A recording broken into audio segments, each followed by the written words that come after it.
नमस्कार। मैं हूं आपका दोस्त आलोक कुमार। अभिवादन स्वीकार कीजिए मेरा। भारतीय जनता पार्टी के नवनियुक्त राष्ट्रीय कार्यकारी अध्यक्ष नितिन नवीन को भारतीय जनता पार्टी भारत के यशस्वी प्रधानमंत्री रहे लाल बहादुर शास्त्री के अक्स में ढालना चाहती है। इनकी कद काठी भी वही है, लगभग लगभग मिलती जुलती कद काठी, सादगी, विनम्रता और सौम्यता भी लगभग लगभग वही है। भारतीय जनता पार्टी को लग रहा है कि उन्हें उसी ढंग से एक नया लाल बहादुर शास्त्री मिल गया है जो भारत के गद्दी पर या प्रधानमंत्री कुर्सी महज 18 महीने तक रहे, लेकिन उनके प्रति जो अगाध श्रद्धा है आज भी हर जगह लाल बहादुर शास्त्री महात्मा गांधी के साथ दीवार पर टंगे मिलते हैं।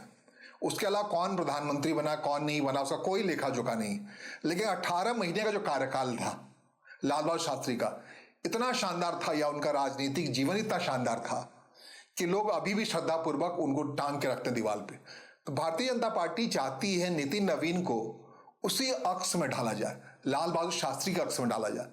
वो कैसे ढाला जाए इसके पीछे बताते हैं। ये 5 बार के विधायक हैं, बांकीपुर कॉन्स्टिट्यूंसी के विधायक हैं। इनके विधायक बनने से पहले 3 बार के विधायक थे इनके पिता नवल किशोर प्रसाद सिन्हा। उनका असामयिक निधन होता है। ये ग्रेजुएशन में रांची में पढ़ रहे होते हैं, उनको झटके में वो पढ़ाई छोड़ करके चुनाव मैदान उतारा जाता है, वहां से विधायक बनते हैं। पूरी पढ़ाई नहीं कर पाएगी, 12वीं तक के दिल्ली के स्कूल से पढ़ाई की है। ठीक यही हालत, यही सूरत हाल लाल बहादुर शास्त्री का था। 1904 2 अक्टूबर 1904 में मुगल सराय, जो अब दीनदयाल उपाध्याय स्थान कहलाता है, वहां जन्म हुआ था लाल बहादुर शास्त्री का। और वहां से उन्होंने महज जब असहयोग आंदोलन का आह्वान किया महात्मा गांधी ने, तो बहुत यंग एज में उस आंदोलन में उतर आए। उन्होंने अपना जातिगत जो नाम था, श्रीवास्तव हुआ करते थे, लाल बहादुर श्रीवास्तव, अपने पिता के नाम के अनुरूप उन्होंने अपने जातिगत टाइटल को छोड़ा, मुजफ्फरपुर में जाके हरिजनों के बीच में काम किया और महात्मा मैं हो गए, पूरी तरह से गांधी मैं हो गए। कहते हैं इतना कम उम्र, जितनी कम उम्र में इनको भारतीय जनता पार्टी के राष्ट्रीय अध्यक्ष कुर्सी मिल रही है। 46 साल उम्र है। इसे 46 साल की उम्र में लाल बहादुर शास्त्री की किस्मत में भारतीय राष्ट्रीय कांग्रेस का महासचिव की कुर्सी आ गई थी। और कहते फिर पूरी इतिहास है लाल बहादुर शास्त्री क्यों लाल बहादुर शास्त्री हुए। जो भारत में जो व्हाइट रेवोल्यूशन है, जो दूध क्रांति है, उसमें उनका महत्वपूर्ण योगदान रहा। जो ग्रीन रेवोल्यूशन है, हरित क्रांति है, जो आज की तारीख में सबसे ज्यादा दूध उत्पादन भारत करता है, सबसे ज्यादा अन्न उत्पादन दुनिया में भारत कर रहा है, तो उसके पीछे कहते हैं लाल बहादुर शास्त्री का योगदान है। अब नितिन नवीन से तुलना कीजिए, उनकी नवीन से अगर तुलना करते हैं तो बहुत कम उम्र है, 40 साल में क्या उम्र है कह सकते हैं। लेकिन जो चलने का इनका तरीका है, पटना के गलियों में या पटना के लोग इनको नवीन बाबू ही कहते हैं। बहुत कुछ हुआ तो नवीन जी कह दिया। अब बहुत सारे लोग तो जिनको ये चाचा कहते हैं, भैया उस्तुल कहते हैं, नवीन कह के ही बुलाते थे। कहते हैं भारतीय जनता पार्टी ने इस बात को बड़ी गंभीरता से लिया। अंदरूनी तौर पर एक आदेश जारी हुआ है, अब से कोई भी मंत्री या कोई भी नेता या कोई भी भारतीय जनता पार्टी का नेता इनको अध्यक्ष जी कहेगा। नितिन बाबू अब अध्यक्ष जी कहलाएंगे या अध्यक्ष महोदय कहलाएंगे या माननीय कहलाएंगे। संबोधन का बड़ा मैटर होता है, संबंध होता है संबोधन से, कि किन शब्दों से किसी को संबोधित करते हैं। शब्द का जीवन बहुत महत्व होता है।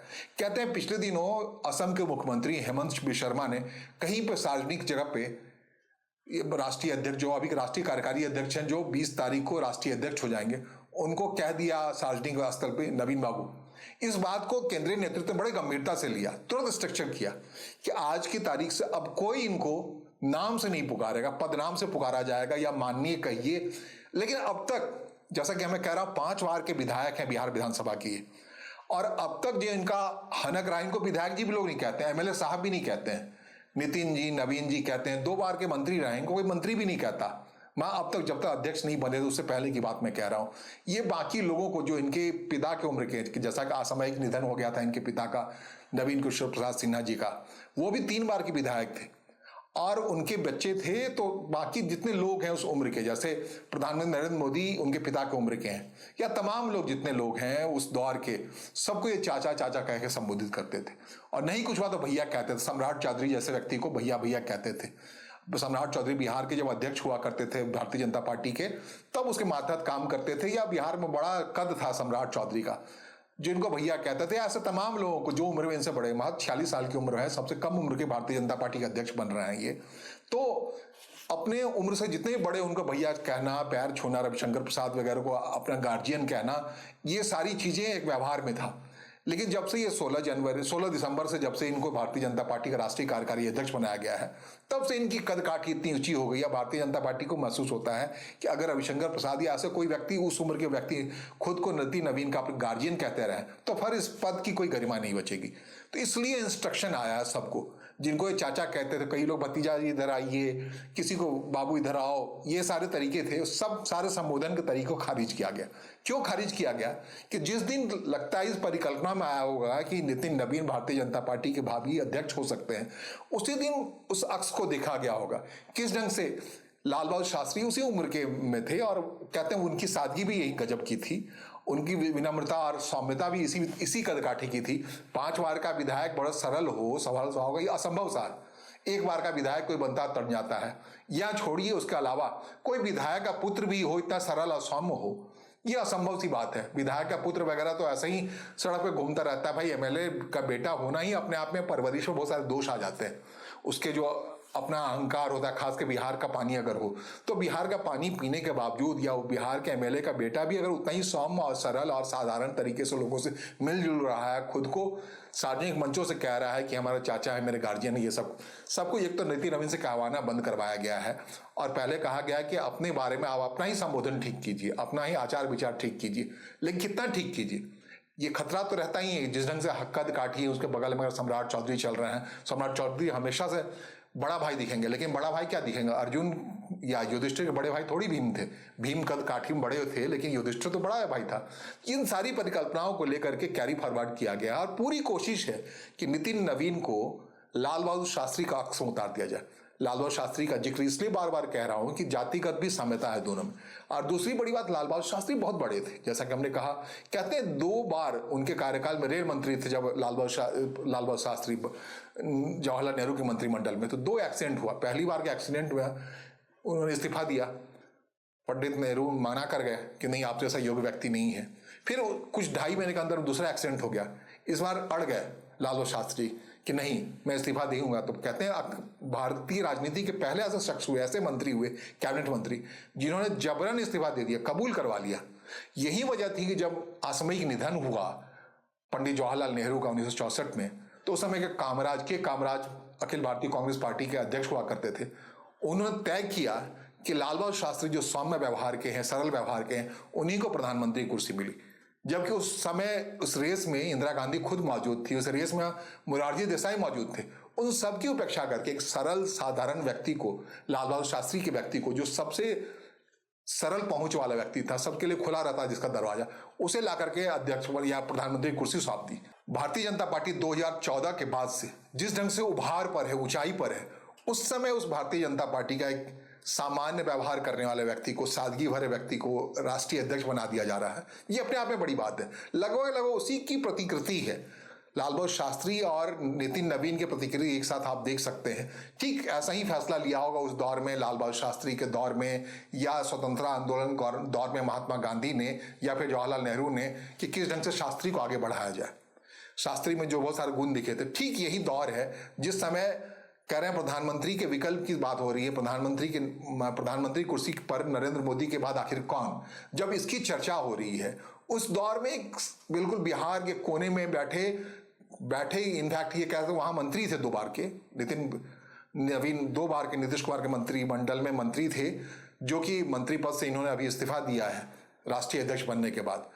लेकिन इनकी सरल सौम्यता या पहुंच थी, बहुत सरल थी। जिस ढंग से कह रहा हूं 1942 या 1947 के आसपास या 1952 पहले मंत्रिमंडल में कैबिनेट मंत्री के तौर पर जब शामिल करने की बात हुई थी लाल बहादुर शास्त्री के, तो तभी ऐसा ही मिजाज रहा होगा कांग्रेस पार्टी का, जैसा आज की तारीख में भारतीय जनता पार्टी का मिजाज है। तो उसमें आप उठा के ले आते हैं लाल बहादुर शास्त्री को, उसमें आप उठा के ले आते हैं नितिन नवीन को। लगभग वैसा ही है। कहते हैं नितिन नवीन ठीक उसी अंदाज में रहे हैं जैसा कि लाल बहादुर शास्त्री रहे। लाल बहादुर शास्त्री बड़ी मशहूर है कि पहली सरकार जो बनी थी उत्तर प्रदेश में पंडित गोविंद बल्लभ पंत के नेतृत्व में, उसमें ये गृह मंत्री बनाया गया था, पुलिस मंत्री कहा जाता था। इन्होंने तय किया कि जो भी व्यक्ति है मास में, पुलिस डंडे का इस्तेमाल नहीं करेगी, लाठी का इस्तेमाल नहीं करेगी। वाटर कैनन जो संकल्प आया, पहला आया, इन्होंने मंत्री रहते हुए तय किया कि महिला कंडक्टर होगी बस में। तो बहुत सारे भारतीय राजनीति, बहुत सारे इंटरवेंशन इस 18 महीने के प्रधानमंत्री के नाम है, लाल बहादुर शास्त्री के नाम। और ये जब भारतीय जनता पार्टी का राष्ट्रीय अध्यक्ष तय हो रहा है, पूर्णकालिक 3 साल के लिए होता है, 20 जनवरी को कहते हैं हो जाएगा फाइनली। नितिन नवीन अभी कार्यकारी राष्ट्रीय अध्यक्ष हैं, 20 जनवरी को वो पूर्णकालिक राष्ट्रीय अध्यक्ष हो जाएंगे भारतीय जनता पार्टी के, मतलब 2026 से 2029 तक, 2029 जनवरी तक। और ये विस्तार इनका मिलना जाहिर तौर पर 2029 के मई में चुनाव है लोकसभा का, अगले प्रधानमंत्री का। जनवरी 2029 में इनका कार्यकाल पूरा होगा और मई में चुनाव है, तो जाहिर तौर पर महीने का एक्सटेंशन मिलेगा नितिन नवीन को अध्यक्ष के तौर पे। अगला जो लोकसभा का चुनाव है या उससे पहले सेमीफाइनल के तौर पे चुनाव कहा जाता है उत्तर प्रदेश का 2027 का, 2027 में हिमाचल प्रदेश का चुनाव है, या फिर 2026 के चुनाव की बात करें। 5 महत्वपूर्ण राज्यों के चुनाव हैं जो नितिन नवीन के नेतृत्व में, उनके अध्यक्षीय नेतृत्व में भारतीय जनता पार्टी चुनाव उतरने वाली है। कहते हैं 20 तारीख को जल्दी से जल्दी उनको अपनी टीम ही बनानी है। उस टीम में जो लोग लिए जाने हैं उसमें कहते हैं कि हिमाचल प्रदेश से अनुराग ठाकुर लिए जाने हैं, वही अनुराग ठाकुर जिसके नेतृत्व में कभी नितिन नवीन भारतीय युवा मोर्चा में महासचिव हुआ करते थे, अनुराग ठाकुर जब अध्यक्ष हुआ करते थे। और इसके अलावा तमिलनाडु से एक बड़ा नाम शख्स उभर के चला आ रहा है, अन्नामलाई, कि अन्नामलाई को भी कहते हैं नितिन नवीन के इस संगठन में डाला जाएगा युवा चेहरा के तौर पर। तो जो भी नए लोग आएंगे, बड़े कहते हैं ऊर्जावान, नया प्रयोग किया भारतीय जनता पार्टी ने 46 साल के उम्र के किसी व्यक्ति को राष्ट्रीय अध्यक्ष बना करके। और यही वजह है कि उसके गरिमामय उपस्थिति को गरिमामय प्रदान करने के लिए शब्दों को लेकर के तमाम लोगों को कहा जा रहा है भारतीय जनता पार्टी के अंदर वो सतर्क हो। नितिन नवीन अब नितिन नवीन नहीं है, वो राष्ट्रीय अध्यक्ष हैं, अध्यक्ष महोदय हैं, माननीय हैं, आदरणीय हैं। इन सब तमगों का इस्तेमाल किया जाए नितिन नवीन के नाम के आगे, जो अब तक बिल्कुल नहीं था। अब तक नहीं था, ये भी अपने आप बड़ी बात है। वो व्यक्ति में ही ये बात बड़ी हो सकती है जो 5 बार का विधायक हो और 2 बार का मंत्री हो, फिर भी मंत्री जी कहलाने से घबराता हो। घबराना या यूं संबंध कहिए, बिहार के व्यवहार में ऐसा था ही नहीं। नितिन बाबू करके लोग बताते, नितिन भैया क्या क्या बुलाते थे लोग, उन कम उम्र के, और ज्यादातर बड़े लोग बड़े उम्र के थे, सब कहते नितिन इधर आओ। अब वो नितिन इधर आओ को अब माननीय जी इधर आइए, राष्ट्रीय अध्यक्ष जी इधर आइए। ये सब कुछ इसलिए हो रहा है कि इनके अक्स में शायद भारतीय जनता पार्टी का आला कमान ने पढ़ा है लाल बहादुर शास्त्री के उस अक्स को, ठीक उसी कद काठी के, उसी सादगी, उसी विनम्रता वाले व्यक्ति को ला करके भारतीय जनता पार्टी का अध्यक्ष बनाया जा रहा है। ठीक जिस समय से स्वतंत्रता आंदोलन के समय 19 या असहयोग आंदोलन के समय उभारा गया था लाल बहादुर शास्त्री को, जिस बुद्धिमत्ता से महात्मा गांधी ने या पंडित जवाहरलाल नेहरू ने उभारा था, उसी बुद्धिमत्ता से ये उभारा जा रहा है इस वक्त में। और एक बार फिर से ये बात गौर करने की है, जब कहा जा रहा है 2029 में भारत का अगला प्रधानमंत्री कौन होगा, ये कहने का मतलब ये है कि जाहिर तौर पे नरेंद्र मोदी जो अब 75 के हो गए हैं, 79 के हो जाएंगे, तो 75 के बाद उनका एक सक्सेशन प्लान आएगा। उस सक्सेशन प्लान को तय करने की जिम्मेदारी तो राष्ट्रीय अध्यक्ष के तौर पर इन्हीं नितिन नवीन के हाथों में होगा कि सक्सेशन प्लान तय करे। प्रधानमंत्री नरेंद्र मोदी के बाद अगला प्रधानमंत्री कौन होगा, ये सब कुछ नितिन नवीन के राष्ट्रीय अध्यक्ष कुर्सी पर रहते हुए ही तय हो जाना है। आप कल्पना कर सकते हैं जिस हस्ती के भारतीय जनता पार्टी के राष्ट्रीय अध्यक्ष रहते हुए भारत का भावी प्रधानमंत्री का नाम तय होना है, उसका महत्व कितना बढ़ जाने वाला है अगले 3 साल के अंदर में। कहते हैं इस रेस में अगर आज की तारीख में गृह मंत्री अमित शाह हैं, या फिर उत्तर प्रदेश के योगी आदित्यनाथ हैं, या फिर शिवराज सिंह चौहान हैं, या फिर धर्मेंद्र प्रधान हैं, जो कोई भी इस रेस में मौजूद है, उनके लिए चारण करना या उनके लिए इस कुर्सी पर बैठे नितिन नवीन के आगे पीछे मौजूद रहना कितना महत्वपूर्ण होने जाने वाला है, ये आप समझ सकते हैं। या फिर खुद ही लाल बहादुर शास्त्री बनने वाले हैं, क्या होने वाला है भारतीय राजनीति में। लेकिन जो कुछ होता हुआ दिख रहा है, ये लगभग ये अस्त में ढलते हुए दिख रहे हैं। आने वाले 3 साल के अंदर में भारत के क्या अगले लाल बहादुर शास्त्री होने वाले हैं नितिन नवीन। फिलहाल मुझे सुनने और समझने के लिए आपका आभार, नमस्कार, धन्यवाद।